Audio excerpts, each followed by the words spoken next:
আমার এই ভিডিও করার পেছনে যে কত বাধা এসেছে বা এখনও আসে সেটা যদি বলতে যাই হয়তো সারাদিনেও শেষ হবে না। তো হ্যালো এভরিওয়ান, আমি অনন্যা। কেমন আছো তোমরা সবাই?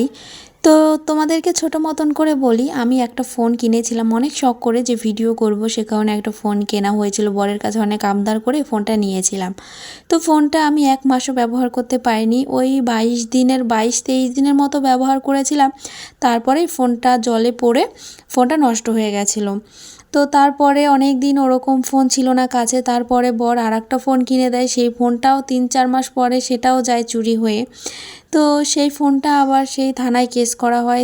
অনেক ঝামেলা টামেলার পর ফোনটা আমি ফেরতও পাই, 4 মাস পরে ফেরত পাই।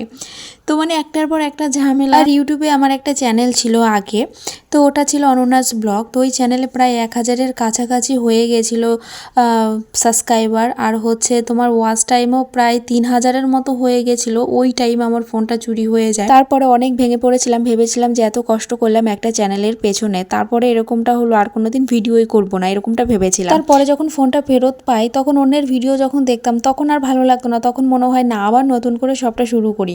আর আগের চ্যানেলটাও যেহেতু আমার কাছে ছিল না, যেহেতু সিম ছিল না, সিমটা ওই ফোনের সঙ্গে হারিয়ে গেছিলো।